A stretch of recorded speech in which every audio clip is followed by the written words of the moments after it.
नमस्कार मित्रांनो, सगळ्यांचे स्वागत माझ्या कॉमन मॅन या यूट्यूब चॅनलवर. मित्रांनो, अभिजित दिपके म्हणजे कॉकरोच जनता पार्टी धमाल उडवली बरं का. म्हणजे सकाळीच तुम्ही एक व्हिडिओ बघितला असेल एका महिलेचा, सुमारे 35ची आहे ती महिला, आणि वी आर जेन झी असं ती तावातावाने आसपासच्या लोकांना सांगते.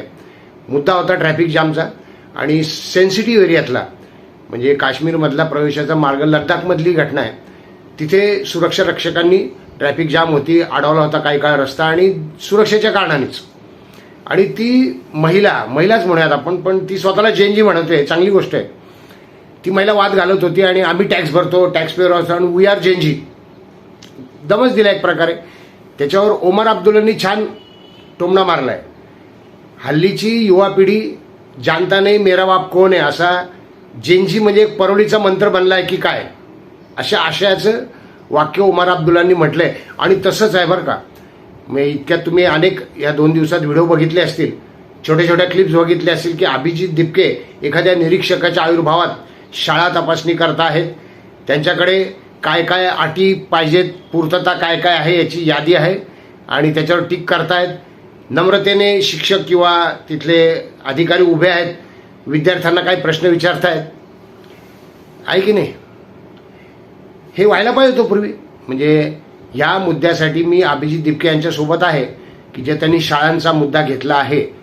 पण मला आठवलं की अरविंद केजरीवाल अशाच पद्धतीने बरं का, म्हणजे दिल्लीतल्या शाळा किती अद्ययावत झालेल्या आहेत, सरकारी शाळा, या बाबतीत त्यांनी चक्क परदेशी शाळेचे फोटो टाकले, तुम्हाला आठवत असतील ते.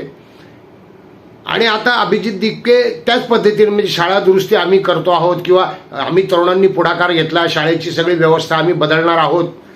आणि त्याच्या भीतीने काही ठिकाणी म्हणजे लातूरला आता ते आहेत दौऱ्यावर, लातूरच्या काही गावांमध्ये शाळा तपासणीसाठी, तिथे आधीच सगळी कार्यवाही पूर्ण होते आहे. आणि हे एक चांगलं काम आहे. हा धोका, आता मी धोका का म्हणतोय की त्या तरुणीने जे वर्तन केलं ते निश्चितच कोणाला आवडणार नाही. म्हणजे भारतीय सैनिकांचे अपमान होत होता आर्मीचा, आणि तुम्ही आमचे नोकर आहात, आम्ही पैसे भरतो आहोत असं म्हणणं, आणि सुरक्षेच्या कारणाने ते अडवलं गेलं होतं. सुरक्षेच्या कारणाने जर काही घातपात झाला असता, काही अपघात झाले असते किंवा काही नुकसान झालं असतं तर दोष आर्मीलाच दिला गेला असता.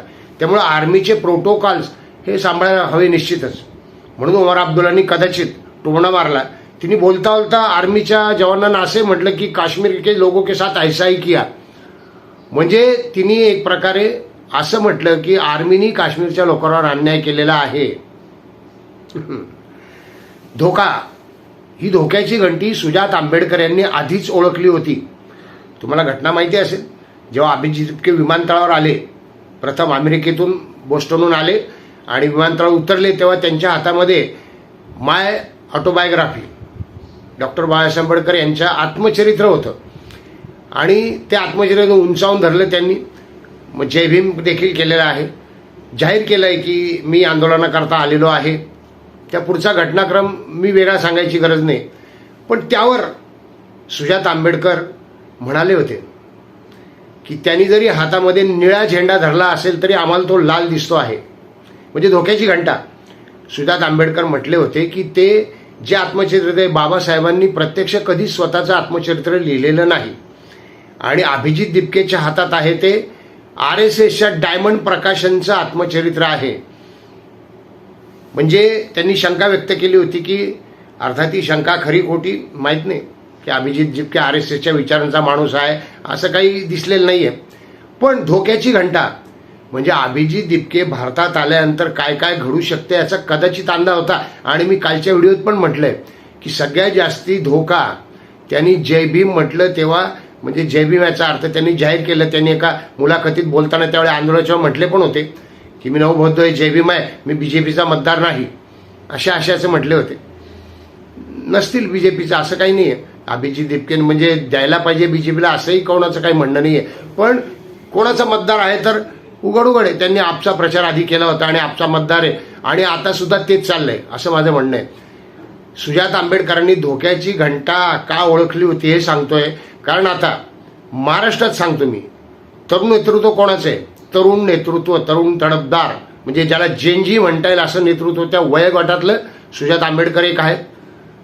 आणि दुसरे आदित्य ठाकरे. हो, हे दोघं चेंजिंगमध्ये बसणार आहेत. आणि त्यापैकी आता आदित्य ठाकरे किंवा ठाकरे उद्धव ठाकरे उभाटा शिवसेना ही काँग्रेसच्या वळचणीला गेल्याचं दिसतंय.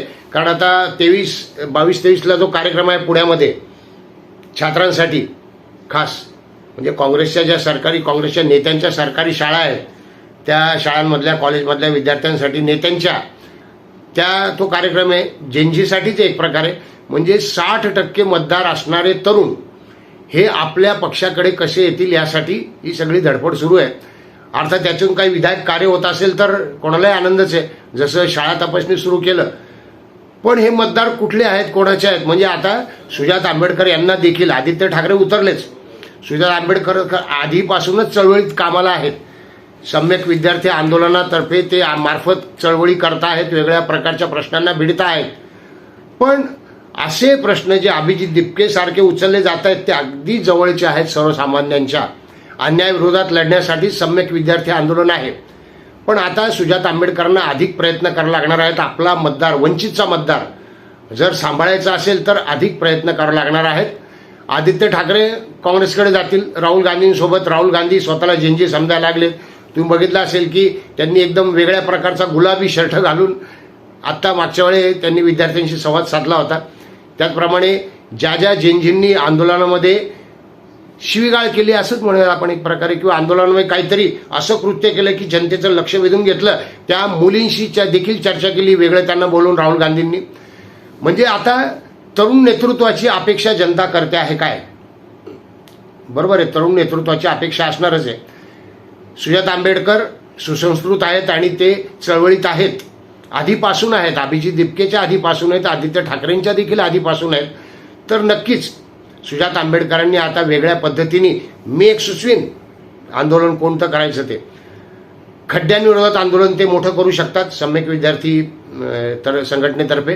त्याचप्रमाणे आता कुंभमेळा आहे नाशिकला. मला भीती आहे दिपके तिकडे जाणार.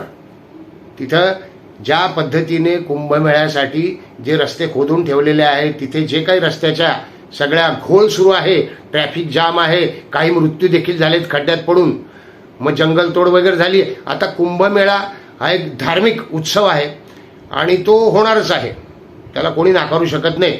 पण त्यानिमित्ताने जी तयारी करायची ती सरकारने आधीच का केली नाही? मग त्यानिमित्ताने महाजनांवर, गिरीश महाजन यांच्यावर आरोप होत आहेत, प्रचंड भ्रष्टाचार झाल्याची भीती व्यक्त करण्यात येत आहे.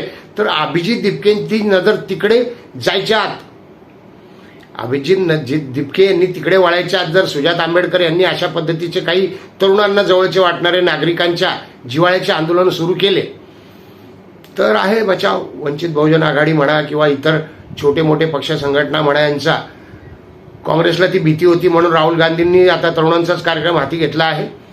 तुम्हाला माहिती असेल की ज्यावेळी आंदोलन दिपके करत होते त्यावेळी प्रत्यक्ष राहुल गांधी गेलेले नाहीत. राहुल गांधींनंतर स्वतःचं वेगळं आंदोलन केलं, पंतप्रधान नरेंद्र मोदी यांच्या घरासमोर ठिय्या ठेवण्याचं. मग त्यांना प्रकाश झोत, लाईमलाईट हा दिपकेवर जाऊ द्यायचा नव्हता आणि म्हणून स्वतःवर घ्यायचा प्रयत्न त्यांचा सुरू आहे. तसेच आता शिक्षण मंत्री त्यांचा देखील राजीनामा मागतात काय महाराष्ट्राचे शिक्षण मंत्री, अशी भीती व्यक्त होते आहे.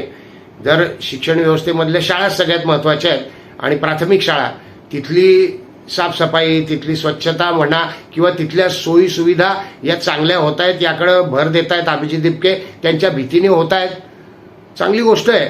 पण आता तरुणांनी उतरायला पाहिजे, हे खरं आहे. आणि तरुणांपैकी मुख्यतः कोणी उतरायला पाहिजे? तुम्हाला म्हटलं की आता सुजात आंबेडकर जे आधीपासून चळवत आहेत त्यांनी या चळवळीत उतरलं पाहिजे, कारण धोका त्यांनी सगळ्यात आधी ओळखला आहे. मतदार अभिजित दिपके कोणाकडे